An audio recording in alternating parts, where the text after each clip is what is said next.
Wanting it all is the same as wanting nothing. It is one of the fundamental lessons I have learned about how to live and how to be. Today, I'm going to explain why in 5 steps. The first step is explaining what it is. The second step is stating how it applies. The third step is what I actually learned from applying it. The fourth step is what you can learn and putting it in possibly your shoes. And the fifth step is how you can apply it. This is a very complex argument that I will simplify as easily as I can.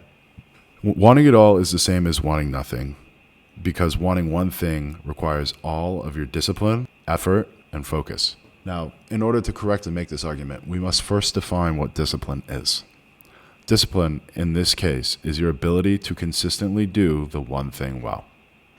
Effort, in this case, is doing 100% of what's required in 100% of what you must do.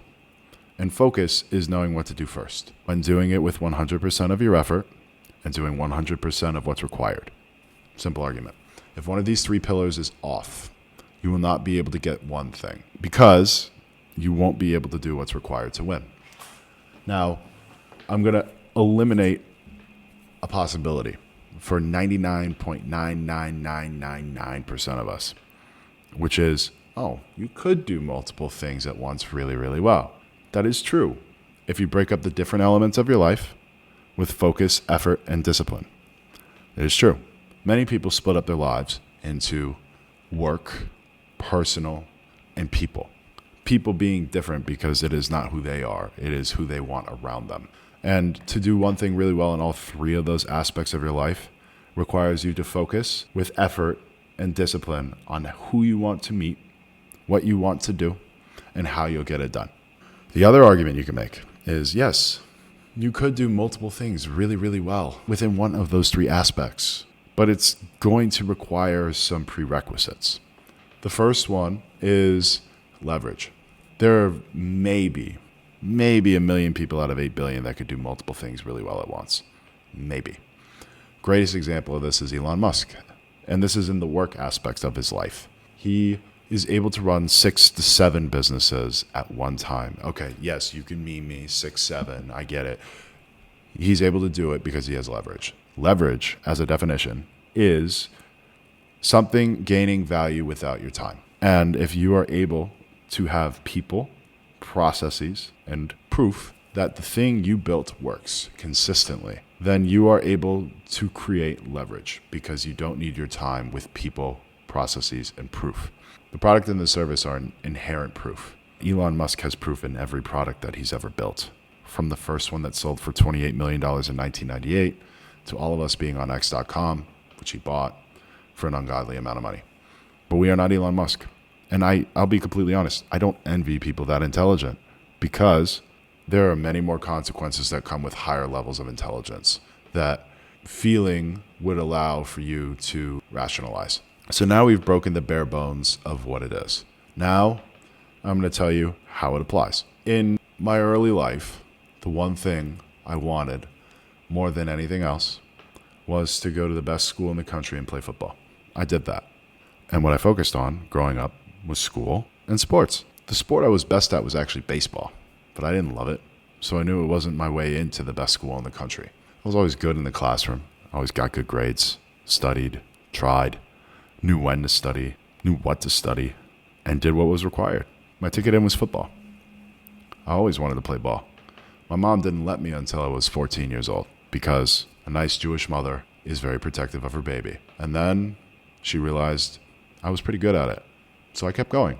And then I focused on it. And my junior year of high school, I started to figure it out. My senior year of high school, I really figured it out. Princeton offered me a spot on their football team. And since it was the best school in the country, I took it.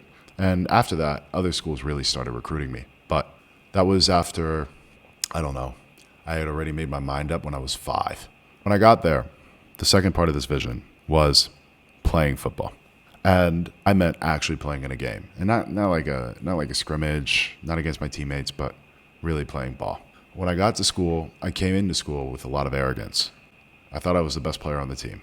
I thought I was ready for the limelight. I hadn't even played offensive line seriously at that point, and I thought I was ready for the limelight. I wasn't. I got humbled very quickly, dislocated my shoulder, and missed 7 weeks and went into a new era of my life, which was finding me And I hadn't explored that. My freshman spring, I was able to focus on ball. I got better, but I wasn't that good yet. My sophomore fall, I got beat out by a freshman. I thought I was going to be in the rotation or playing. I wasn't that good yet. And it was hard. Then COVID hit. And then my junior spring, I'll go into another video about the lessons I learned from that. And then my senior fall, I was actually ready to play ball. And I played really well. I was on a football team that had already won 18 out of the last 20 games. We had 2 All-Americans on the team, 2 NFL players in my group. And we're going into the first week of the season against a really bad opponent. I didn't make the bus. They traveled 8. I was number 9. And that's okay. That Tuesday, concussion happened, and then football went out the window. But I didn't get what I wanted, which was to play football at the best school in the country. Now, when I played football, I showed up to every Saturday morning lift, every voluntary film session, every stretching session, and did what was required from a focus point of view. I was behind in the playbook, so I learned the playbook. I was behind with my flexibility, so I got flexible. I was behind in the weight room, so I worked in the weight room. I was behind with my actual weight, so I ate more food. But it didn't lead to what I wanted. I had the discipline, and I surely had the effort. But I will say the one thing that missed in my own personal life, and what I learned from this, was that focus is a superpower. I didn't focus on relationships. I didn't focus on trust. I just focused on me. And my biggest mistake was not focusing on the people that could help me get to playing football. And I wish I did. I learned very quickly after that the people in your life matter the most, and that investing in the people will allow for you and them to win. But I wasn't like that in college. I was more worried about being a kid. I was growing up knowing what I wanted to do, which is a beautiful thing. And then when I got there, I lost the focus, and that's okay. But what I learned was that focus is a superpower, and your effort will come with discipline. The more you do something with 100% intensity, the more likely you will win at that thing.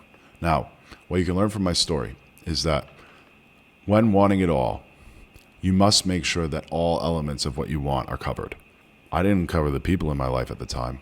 Physically, I did, on a football field as an offensive lineman, but not in the way outside of the field that I needed to do it. And it was consequential. Now, I am a startup founder, and my focus has been on this startup for 2.5 years, and I am recording this on the precipice of Providence. We are very close to having something that you will see in the news, and you might reference this video as a why he did it. But what I learned about the focus was extremely important, and what I've focused on with my business since I started it is having a killer product that can do insane things which nobody else thought was possible. And my effort has went into making sure we perfect something that is a very hard problem to solve. The discipline to not do anything else has been the biggest reason why. My patience and my focus have been the very, very fundamental principle of why I'm here. And again, focus is knowing what to do. Discipline is doing it consistently. So, in your life, you have your work, maybe. If you have your personal life, definitely. And you have the people in your life, more than likely, definitely. In each of these variables, there are components that you must assess to know what you want. If you want it all, like you want to travel the world and you want to lift weights and eat a perfect diet and meet the love of your life and bring them back home with you, it's not going to happen. I'm sorry to ruin a little delusion, and I think a little delusion goes a long way, but a lot of delusion is consequential. If you want something in your life, you must write down what is required to get it. You must know what is required to get it, and you must do what is required with everything in your being to get it. And I'm being very specific about one thing in your life. As soon as it becomes habit, it becomes obvious that you are capable of more. But to want everything is to want nothing, because you will not have the effort, focus, and discipline to continue doing that one thing.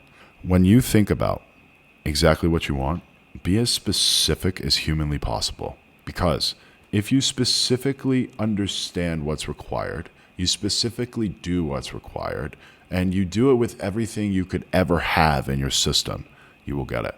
There are steps and a process and necessary components to isolate and focus on one thing. And when you focus on that one thing, you will unlock an unbelievable amount within you. And you can focus on one thing in your personal life, your people life, and your work life. and do it really well. But if you want to do multiple things within one aspect of your life, it's going to require sacrifice. In my life, I have sacrificed a lot of personal things to build this business. And I've also sacrificed a lot of relationships outside of work to build this business. But I deemed them necessary because I knew what I wanted, which is to build a company that people didn't think was possible. I highly recommend you take the time to focus on what you want, because then you can attack it with effort and discipline. And when those 3 pillars are in place, you will get the one thing you really want. I wish you nothing but luck on your journey. It is one that will take time, and more time than you thought was possible, but you will get it done. I believe in you, and I look forward to seeing you on the next video in this series. Thanks for your time.